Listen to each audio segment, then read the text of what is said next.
Hey, hey everybody, I'm Ray. And I'm Laurie. And this is Generation Hashtag.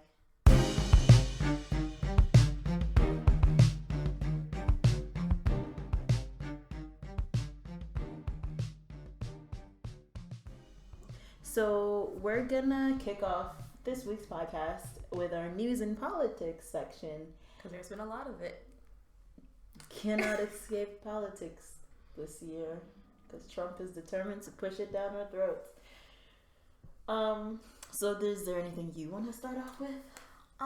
Let's see. How about we go to the less important and climb our way up, which I think easily starts with his crowd size and how one of the very first media press conferences that I guess he's a COO did was he angrily stated there has been more people and the most people who ever tuned in across the globe to come see this historic inauguration. Hashtag alternative facts. I'm just like, how is this historic? Let me know how another white man getting into office is historic. It's historic because it was the trashiest inauguration ever. I mean, he has record low approval ratings because I think according to the news, he has like a 77% Democratic disapproval rating. But he it's literally only been like a week in office. I mean, he's been busy. He's been signing papers every day. Not even like making new sets of actions and laws. Moral of the story is that Trump sucks. His crowd size sucked. It's all ego. There have been multiple people saying that he's very insecure. I mean, clearly. And he literally flies off the handle. The only time he ever actually loses his cool is when you attack him in terms of success. Yeah.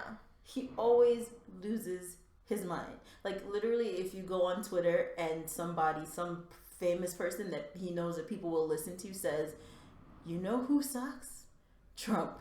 He has to log on because his pride refuses to let him just be take the L, fam, take the L. He can't sleep at night until he pops off and lets them know what it is. And it's just I think it's crazy, and I feel like if any other president had this type of behavior, it would have been done for them. And it's just I don't understand how people continually defend his behavior. He acts like a child. He's a child. I don't know. It's crazy. We don't know. I don't know.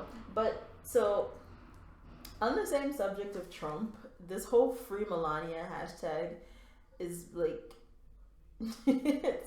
I think it's stupid. It's funny.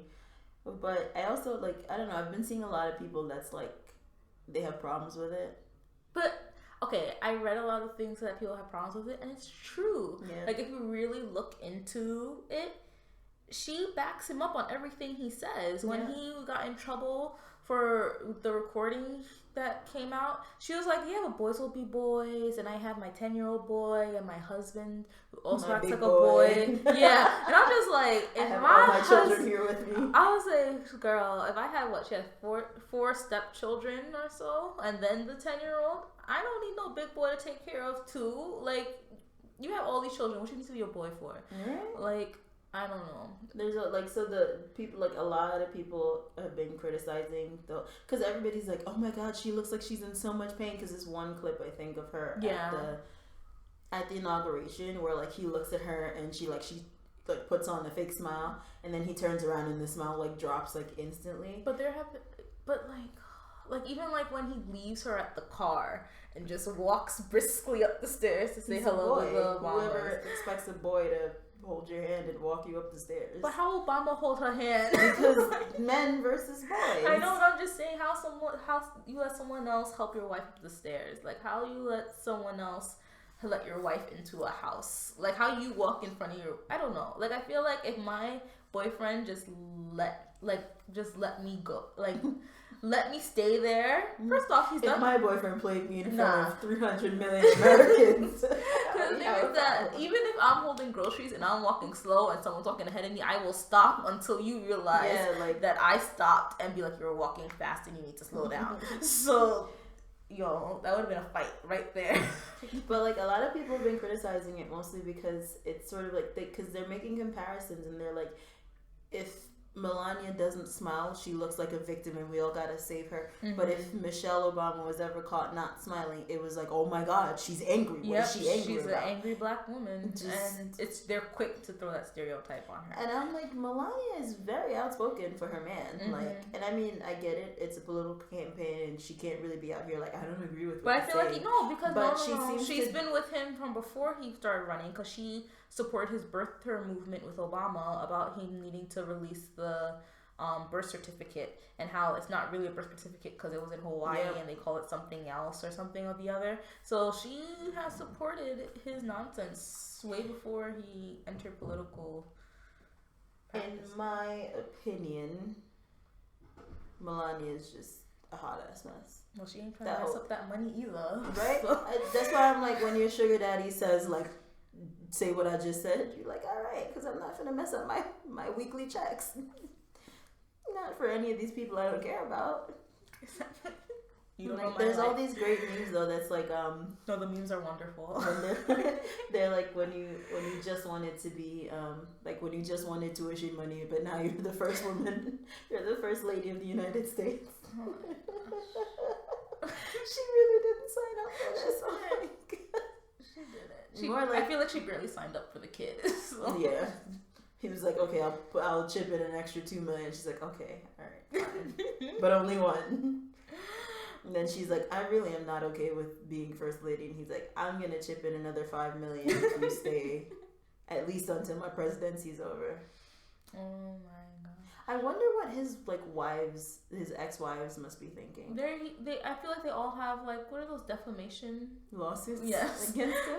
I feel like they're all not allowed to say anything. Oh yeah. And like now that he's president, he has the FBI, CIA, all of them at his fingertips. He could just, I mean, they don't fuck with him, so I don't think that's gonna work out.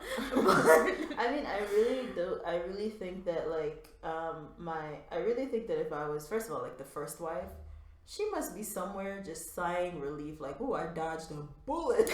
Like, imagine having to be like, you have to constantly defend this man. No, I'll be home drinking my wine, laughing. That's why I left. Played you. You thought you was hurting my feelings when you divorced me? Huh? Congratulations, you played yourself. Oh my gosh. But I don't know. I just feel like this whole Trump presidency has been like, it's getting scary. It's like a nightmare that people can't wake up from. Yeah. And like there are even people that are just like, honestly, this was not how I wanted it to go down. But at some point, you kind of have to get back to reality. Like, okay, there's nothing that I can do now. He's gonna be president. But in the same, like those same people are like, okay, I'm gonna take a breath and just see what happens. Literally, did not even have one day into his election, into his swearing in, before they're like, oh no, we can't relax, we can't be complacent, we can't even give him a chance, because before he even gets in through before he even moved his suitcases in properly, he was signing executive orders. Like he put the pipeline back in play. Yeah, I know. Like I think that's disgusting, because I feel like he did it for the big businesses. He did it for the benefit of them. He's not listening to the issues and the crisis of what's going on. And he even closed the Flint, Michigan investigation. I mean, like, there was a verdict on it, but I mean, as into the fact of, like, I feel like the people who are guilty aren't going to really pay for what happened.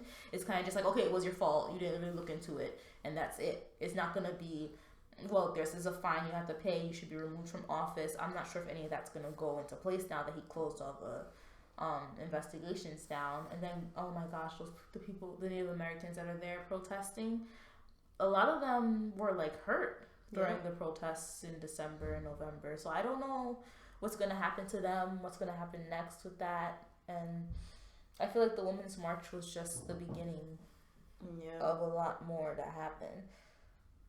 I don't know. Like, and then so like, I don't know. My whole thing with the march, and I've been seeing, because I didn't go to the march, but I've been like, I didn't either, observing a lot of like reactions. I've been seeing a lot of different very and like all over the map reactions about it, and a lot of people were like, this was great, it was so inspirational. And then you have like your people that sit back and they think about things more like on a bigger scale, and they're like, was it really that great though? Like we have a friend, Clarissa, who did this whole entire rant pretty much about how like an organized march is not a protest, because everybody was like, yeah, we protested, but did you really? Because you didn't block traffic, you didn't cut off access to people, and the whole point of a protest is to cause a disruption in the norm and make people feel what it feels like it's like a physical representation of like whatever the cause is. So if you're protesting for women's rights and you shut down traffic and people cannot get where they're going and people get frustrated in their cars, that's what it's like being a woman in America. But a lot of people miss the fact that their protest did nothing, because like there were barricades set up and there was a designated spot for you to walk to. I feel like a lot of them were just like, oh, I have my pussy hat on. You guys saw it on TV? I was shocked. I didn't know you could say that on TV. But yeah, they're like, oh, I have my pussy hat on, and let's take selfies, and let's do this walk. And it's just like a lot of people seem to have missed it. But it was also still great because you're proving that women can come together and stand up for something and have a voice that's that loud and that's powerful, that like was literally echoing all across the world. People in Australia were marching, people everywhere were marching. People in Antarctica were marching. Like, exactly. You know it's like, real if there's like a population of like 10 and they all came together. All 10 of them were like, we're gonna do this march. So like I think that speaks volumes. It does, but then again, it's still also problematic though, because it's like, one, you didn't really protest anything. You peacefully gathered and organized, and like you allowed the government to shuffle you in such a way so you only feel like you're making an impact, but you're not really, because all of what you're saying doesn't disrupt anything, nothing out of the norm. And then you have also people that seem to think that like the Women's March is an anti-Trump march. So people showed up because they were anti-Trump, not necessarily because they were like, ooh, I'm pro women's rights. And then you had it was overwhelmingly white this march. Yeah, I mean, but then when you look at the statistics of the election, white women, white educated women are the women that elected Trump. So then it still doesn't make sense to me that many of them would be like, yeah, we're gonna go vote for Trump because this makes sense, and then you're gonna come out here and march for women's rights after you just willingly elected someone that is willing to take away all of your rights. And he clearly stated in his campaign that he wants to elect right-winged Supreme Court justices to fill up the remaining spots, so that way they'll be pro-life and make pro-life decisions about Roe versus Wade. Roe versus Wade, yeah. Yeah. It's so, and just like, I don't know. I still don't know how I feel about it, because it's like all these different things and I see all the different sides to it, but it's, I don't know. I want to say that it's important, but it's only important if you're actually accomplishing something. Then I was talking to someone else, another person, and they were saying to me, like, they went to the march and their critique of the march was that it didn't, like, people didn't seem to have an end goal. Like, people were like, we made this happen today. Is to make this happen. I showed up. Yeah. But one day, one march is not going to change anything, because it's what happens after the march when people start, when you get nominees that say, I am for women's rights, or I believe that we should preserve this that you think as a woman is important, and then you don't vote for them, you just defeated the whole purpose of going to the march.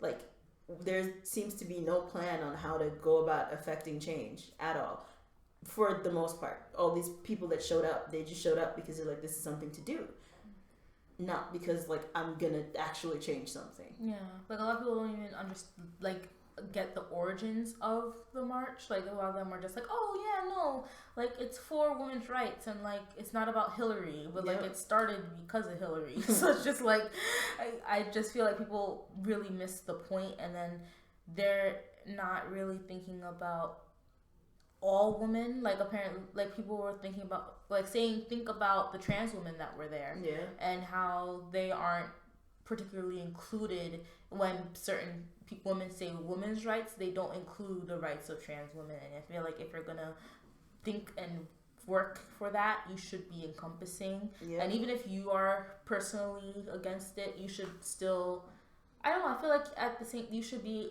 open-minded to the point of, this person's a human, no matter what they are, they're human first, and we should protect them and their rights in some capacity first. Like, I don't get why people will look at other humans and be like, well, your rights don't really matter. Or it doesn't affect me, so it doesn't really matter to me. It's literally like, I don't know if this is proper. I know all these like random old people sayings, but like crabs in a bucket, crabs in a barrel. It can't. You have to finish it because I know what you're talking about. It's sort of like imagine like I'm gonna say it's a bucket.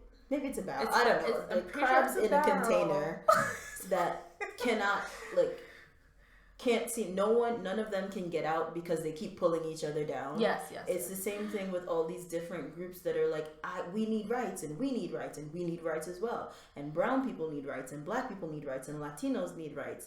And like the gay community needs rights and the transgender community needs rights. Mm-hmm. But instead of trying to help each other, they seem to exclude each other. So especially when you consider like intersectionality is a thing. You can be a black feminist. You can be a white feminist. You can be a transgender feminist. Actually, don't be a white feminist. Well, you shouldn't be a white feminist because they have a track record of not being the best kind of feminist. But you can, if that's what you are, then you are. You can, your race, your age, your gender, your socioeconomic standing, all like come into play when you discuss certain things. When you discuss human rights. All the things that make you human, that make you whatever category of human, quote unquote, category you fall into, why would you, like, I don't understand. Yeah. And then there are different groups that still do the same thing. Like, you will be a black feminist and you'll still be like, well, I get it, I'm black and I'm a feminist and I have all these women's rights issues on top of being black, but in the same breath, like, I won't stand up for transgender rights because, like, that ain't me, though. Like, it just doesn't make sense. You said, like, and I'm like, that's why it's hard to get things done, because you'll say, like, we're all about equal rights for everybody and everybody needs to be equal. But can we take them out of the equal and then that group too? And then you're really on the same wavelength as everybody else that's like, women don't deserve rights. Yeah. Because now you're starting to pick apart which women deserve rights. And that doesn't make sense. And it's the same thing with that actor who held up the sign at the Women's March that's going viral right now that says, I'm going to see you nice white ladies at the next Black Lives Matter movement. And it's just like, it's true. Because they will be there for that march because they feel like it affects them. They came out in numbers. But when there's a Black Lives Matter movement going on then probably in the same street that the Women's March was, they're nowhere to be found. And they really feel like it's like people have come to me like and say, well, why do you have to protest this and why is this necessary? And it's just like, it's necessary. Just like, because it doesn't affect you doesn't mean it doesn't happen. It's like not an existing problem. Like, I don't understand why people don't try to understand the other person's side. They only believe their own reality. And it's just like, your reality is not the only one. Your experiences are not the only ones. And I feel like, a lot of white people don't like to think about certain things outside of their scope because it brings white guilt, as they call it now. They're calling it now. But at the same time, you kind of need to, like, not embrace it, but acknowledge it. And then think, well, what can I do to make the world a little bit better? Like, it's not your fault that you have this, but what can I do to also bring up the next person and make them a little bit more equal to the rights that I've been given that they aren't. Because I know you can't do everything, but at least to just think and be open. A little things go such a long way. But like, even just like when you think about it logically, if you elect more diverse people, whatever your beliefs are will probably be protected. Mm-hmm. Does that make sense? Like, if you get a black woman in office that's been through the black struggle and the woman struggle, I don't think she's gonna have a problem opening the door for brown women and transgender is different because people have their own opinions on it regardless of their race. But all these other sectors that fall under it, like, I don't think that if you get someone who's been oppressed in office, they're going to go out of their way to oppress other people because they know what it's like to be excluded. You see what I'm saying? So they're more likely to go out of their way to open and like bridge that gap. If you keep putting people in office that have no experience with your struggle or any struggle particularly, how are you mad that they don't see what you're going through or what your struggle is? They've never been exposed to any sort of struggle. Like, the patriarchy, the whole point of patriarchy is that they don't gotta struggle in any regard about anything for anything. So I don't know, it just makes more sense to get more for example, if you get a transgender woman in a political office, do you really think she's gonna be like, oh, you're a black woman, I just can't help you? Or, oh my god, you're a Latino, I just can't help you, girl, because you know my rights? No, because when you have people that have been through stuff, that have their own experiences, that are steeped in oppression and like institutional racism, they're more likely to help you out, or at least try and see your side. Something. You're gonna get further with them than you ever will with Trump. That's for sure. Oh my god. So there's just so many things, like that wall. Oh my gosh. They said that we're paying for it. Who's we? They're not getting any of my taxpayer dollar. A lot of the stuff. Okay, here's something I'm confused about. They're saying they're going to tax Mexican products, so that. But the thing is that we're buying them. It's like I get it. You're taxing Mexican products, and the tax that gets paid on the products will go to build the wall. That is the supposed game plan right now. That's been drafted. The game plan I heard is that he's trying to borrow the money from American taxpayers, and then like Mexico will repay them. Yeah, and then the president of Mexico went 5 hours later. I was like, I ain't paying for that wall. He's like, I'm tired. He said, cash me outside. How about that? I'm not paying for this wall.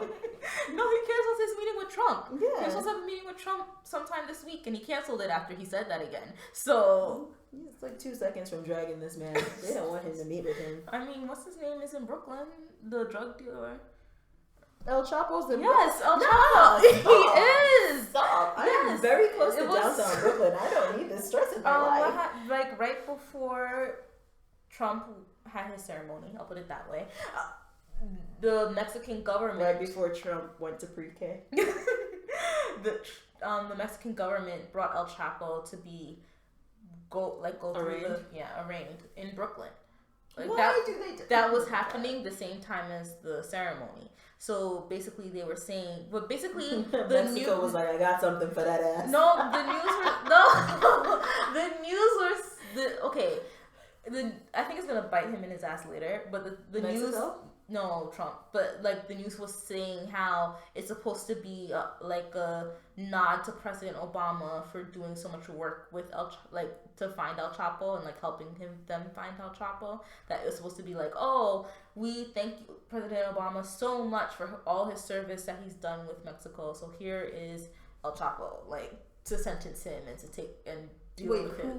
Who's give it like. Mexico is like, thank you for all your hard work. Here he goes. Yes, but we don't want him. I mean, he escaped high security prison twice, so I don't know how I feel about him. He was let go. I don't know if you know anything about third world countries or like developing countries. Escaped. Or like, did you see? It was on TV. They showed the route he took. It wasn't even no dirty route. He was standing straight up, walking through a basement. Yeah, who do you think gave him the schematics to the building to let you know if you drill right here, fam, you can make it outside?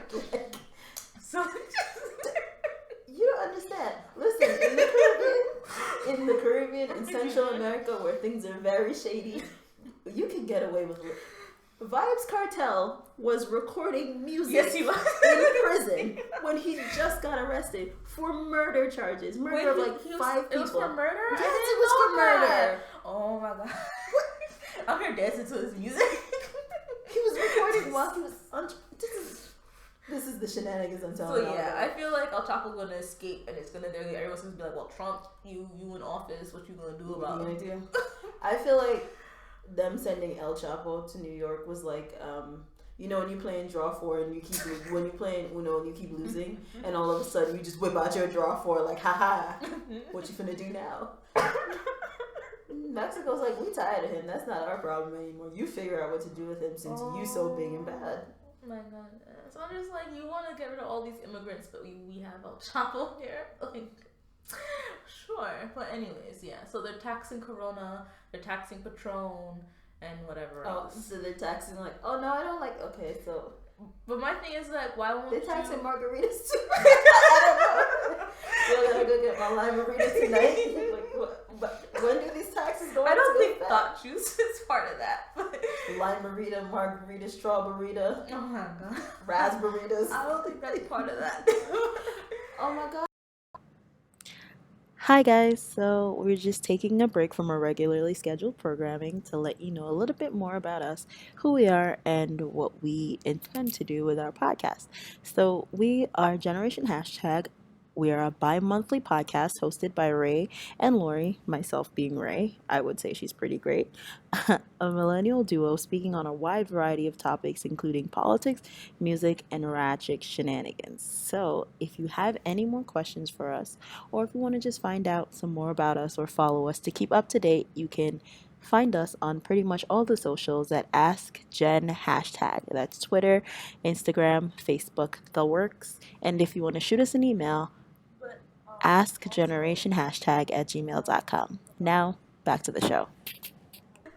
But also, I want to talk about YouTube and how YouTube's been like going kind of unauthentic. I think is the best way to say it, because it's just been very #alternative facts on YouTube channels. It's just like, I don't know. Like, I feel like let me go for the good first. There has been a lot of, since the growth and outburst of YouTube, a lot of YouTubers have been like giving back, and like it's Judy's Life who I watch, and they raised like $500,000 to help feed kids around the world. Oh, wow. So like, yeah, there's a lot of good going on, but at the same time, there's a lot of trash. Yeah, there's a lot of people Hashtag trash are just trying to get money and just trying to put themselves out there in a certain way and get views, and which is money at the end of the day. And I know one YouTuber, she and her husband have like 5 channels. Why? One for vlogs, one is vlogs, but the other one is like decor, like her decorating her house, but then it also has vlogs on it. And then there's one with just her and her husband, and there's one with just her and her kid. I mean, just her kids. And then she has one separately where she does like workout videos and challenges, and then her husband had a separate one too, but it's discontinued. But yeah, so because who's keeping up with 6 blogs? That's the thing. Like, I don't get why you need 6 different channels.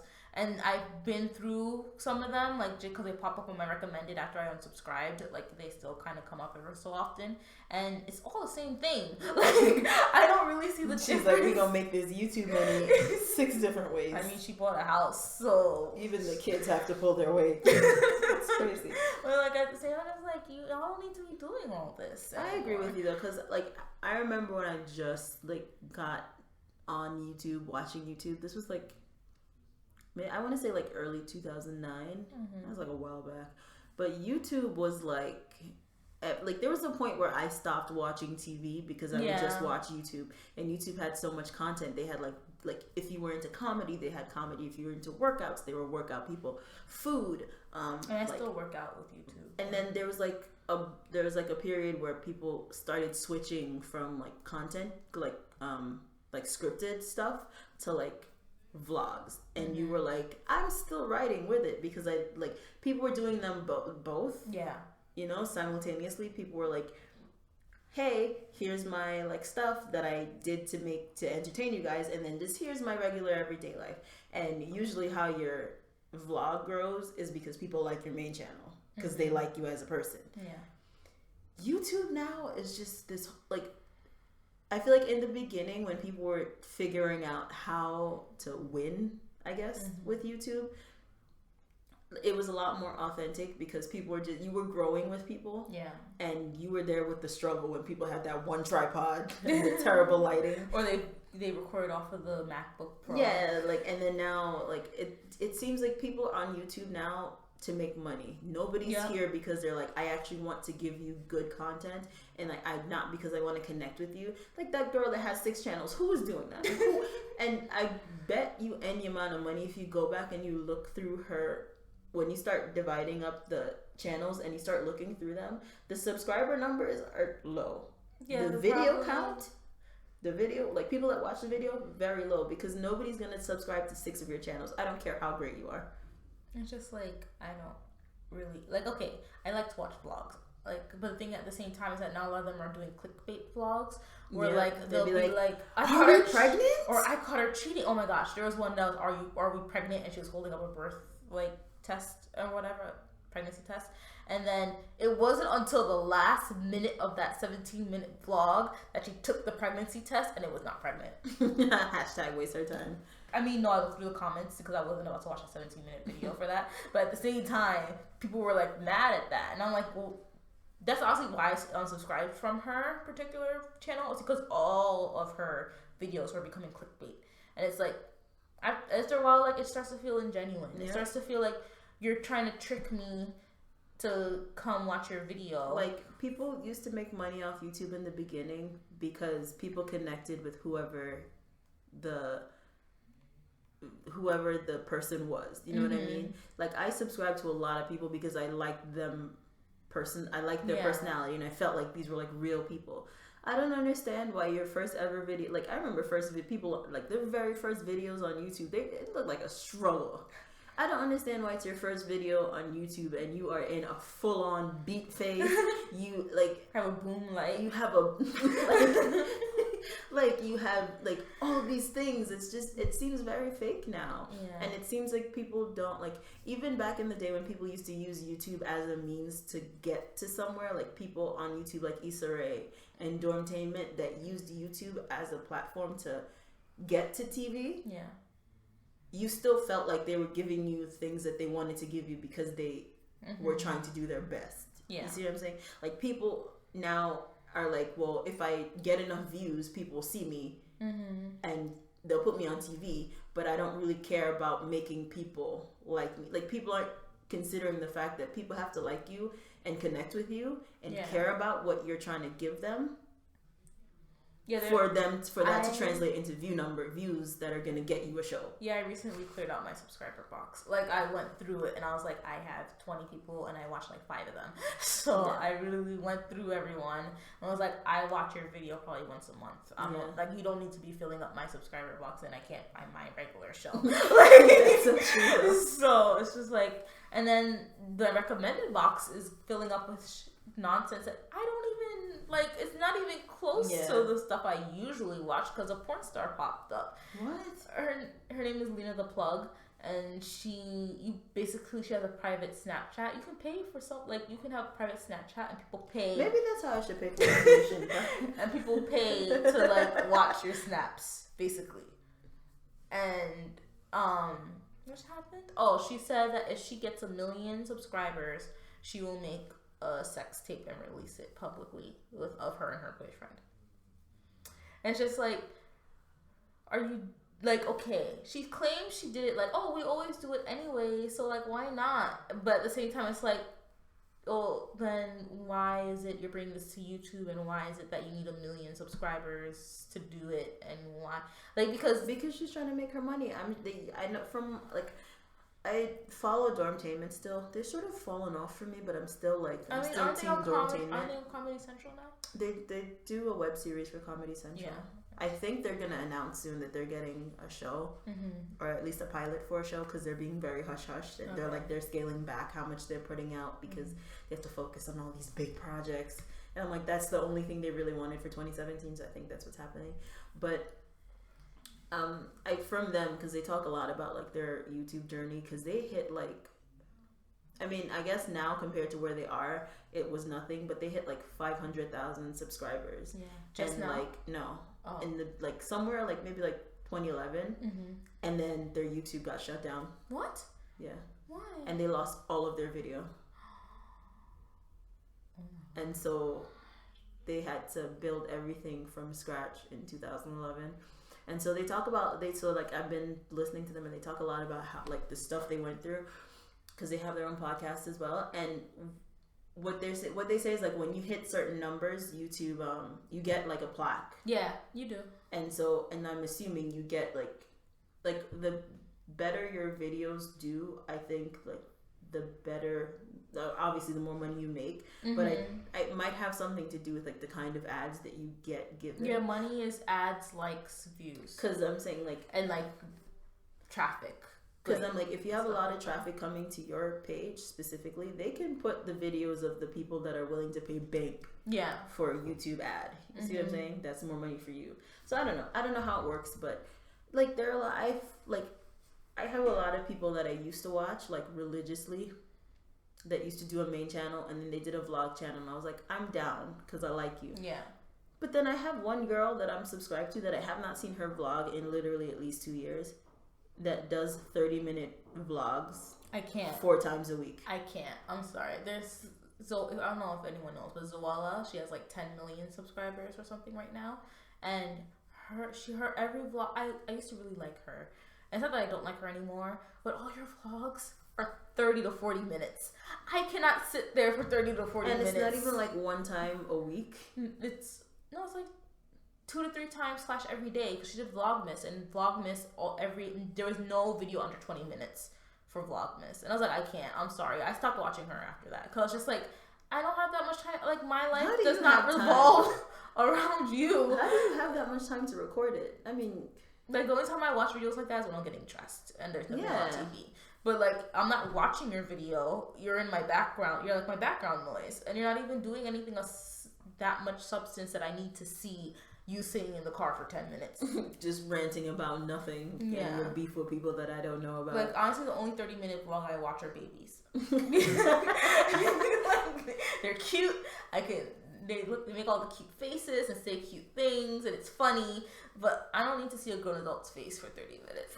And you know, honestly, the only time I actually go back and watch vlogs, like, I watch Gabe Babe TV. I watch them casually. Yeah, I'm not, like, super committed to them, but whenever I need a vlog to watch, I'll watch theirs. I always watch her and Patricia, Britpop. I like her. I love her. Grace is walking. I know. She's with her big old ears. She's so cute. But so those are the only 2 YouTubers that I like. Will go, like, I'll search for them to watch them. Everybody else, I'm more like, okay, I can do without it. Cause, like I said, I feel like YouTube's lost its authenticity, and so, like, I don't really need to watch everybody anymore. But Gabe Babe is the only one that I'll watch her long vlogs, because she'll do like a 30-minute vlog. And she does them pretty often. I don't watch them, like, I binge watch them. I'll watch them all if I'm home on Saturday. But I just like it because their son CJ is like so the cutest thing. Oh, and I think that Gabe and Babe are super cute together. Like, he loves her so much. Or he's like, hi peeps. Yeah. He's so cute. What up, peeps? But yeah. So those are the only vlogs I watch. And I used to watch I used to watch, like, a lot of comedy videos, and I feel like they've all sort of fallen off. Speaking of, Issa Rae is coming out with a new show on her YouTube channel. A new produced show. Yeah, with her and the guy, the boyfriend. From Insecure? Yeah. I don't remember his name, but they're not starring in it. Jay Ellis? They're directing it. Oh, okay. And it looks really good. It, like, hits, like, a lot of hard hitting topics. Like, but Issa Rae's always been the realest. I watched that trailer and clutched my pearls. I was like, oh my god. What did they talk about? Now I gotta go watch the trailer. There was it's basically a guy and a girl, and basically they're just trying to come up, and the girl's going through depression, and the guy's trying to make money, but he becomes like a prostitute, and and then she starts to cheat. Like, it gets very messy, and it's just like, that's a lot. Like, just for a trailer, this is a lot. I'm still gonna watch it, but at the same time, I wasn't expecting it. Yeah. I used to love her. I was watching Issa Rae on like YouTube when Awkward Black Girl made its first episode. Oh wow! And then she had to do like funding. She had to like beg people for money so she could do a season 2. Because like it was like and it was kind of a big cast for YouTube. She had like actors, like at least 10 actors, producers. She wrote and directed, but like she had to pay off for like set, filming, time, like all this. And I was like, I admired her even then because I'm like, you're on YouTube, struggling, and you have an entire like cast that you're responsible for without a budget. Yeah. So, and people paid. I think they did like 5 seasons. And then she went away, and then she came back on TV, like boom, made on it. HBO, not made even it, like, and she wrote a book, made it. I don't know though. So we're gonna take another break right now, and then we will be back to talk about Miss Chrisette Michele.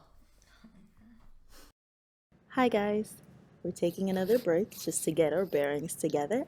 I just want to take this commercial break to shout out my good friend Laurie. Can't imagine doing this podcast with anyone else but you. So, Laurie, you the real MVP. And now back to the show. We're back, y'all. We're back, y'all. We back, y'all. Is that how it goes? I don't know. I literally just made that up off the top of my head. So Is there a song like that? I don't know. Whatever. I'm not about to sing it right now. So.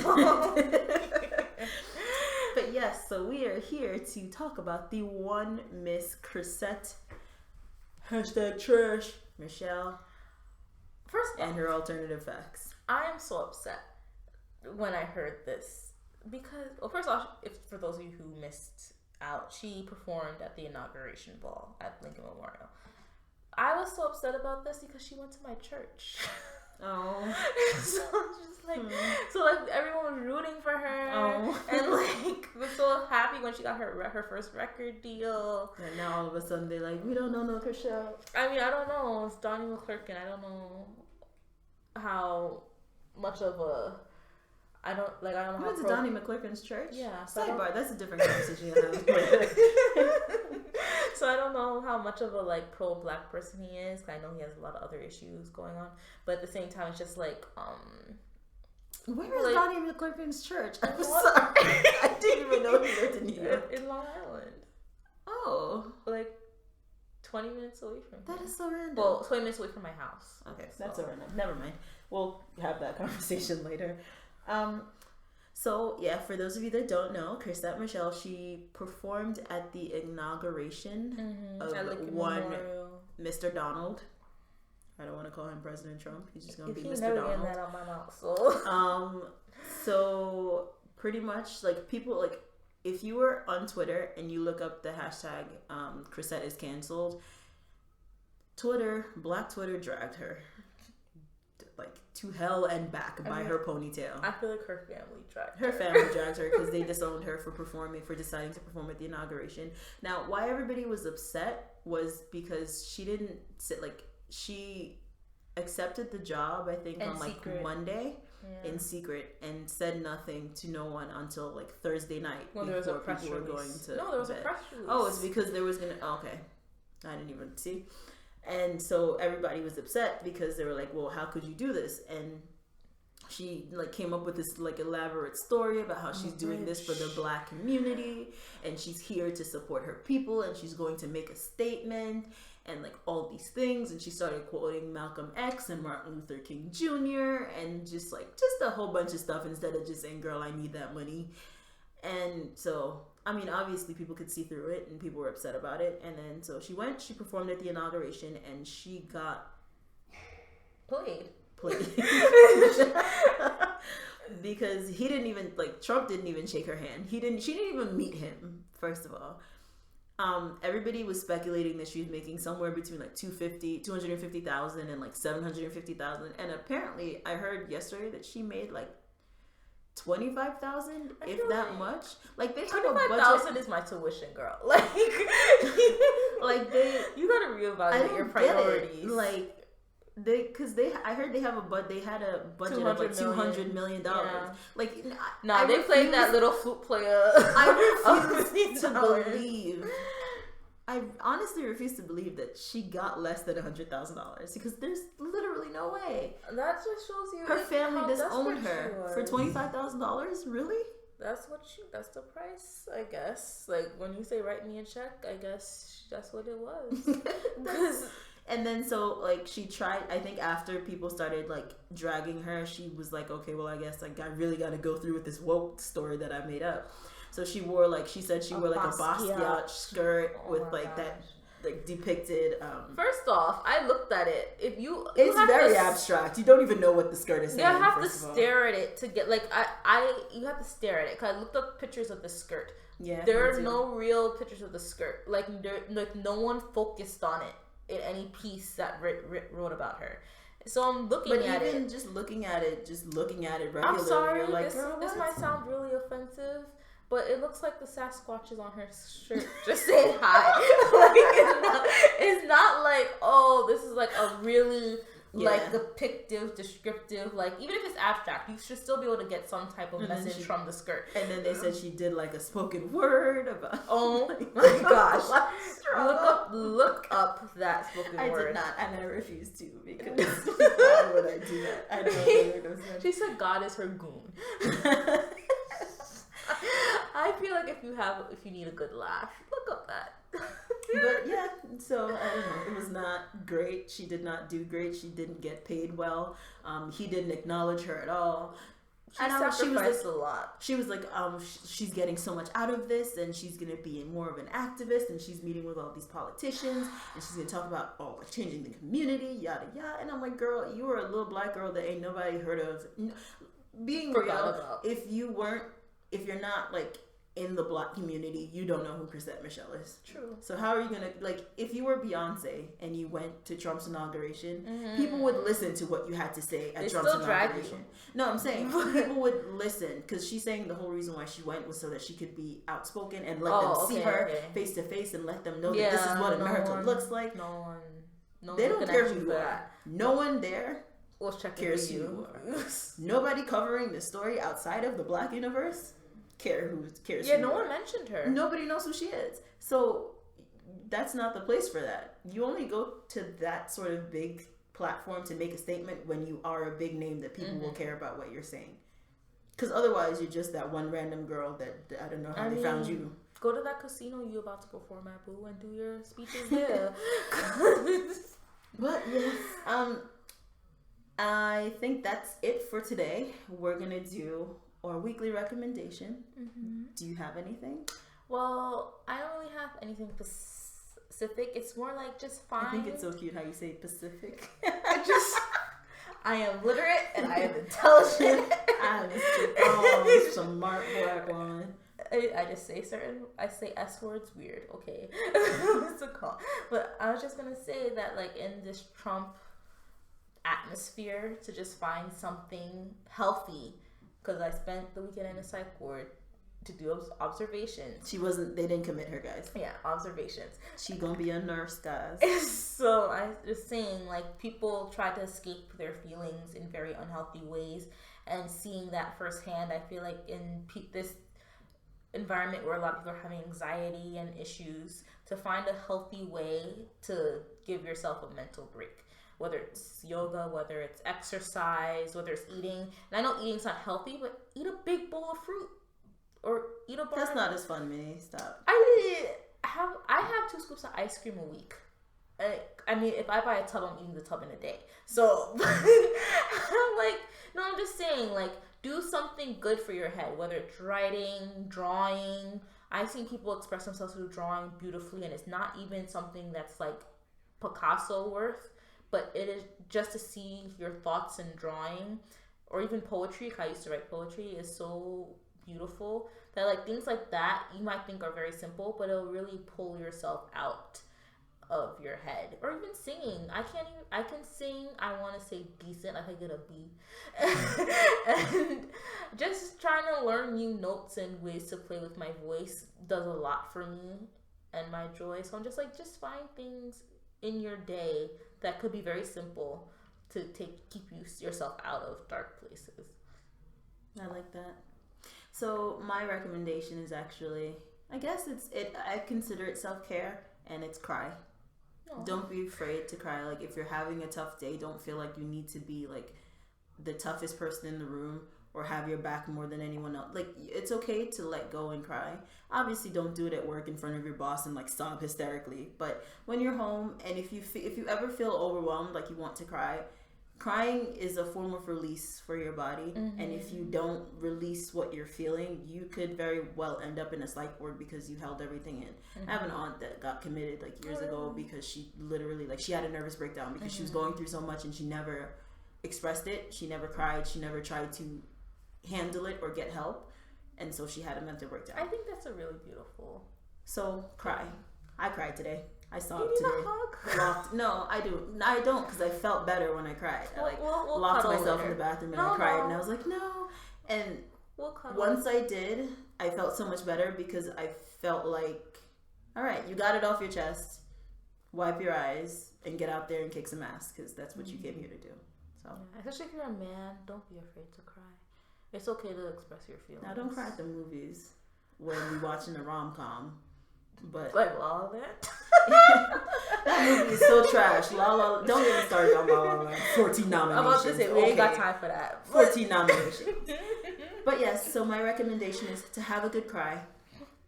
Eat some ice cream, as Laurie said, and cry. And then when you're done, wipe your tears, wash your bowl, and go conquer the world. Tip: a quart of ice cream at Baskin Robbins is the same as 2 scoops of ice cream. Why do you know this? We don't have time to get into that today. But once again, I'm Ray. And I'm Laurie. And this was Generation Hashtag. See you next week. Bye.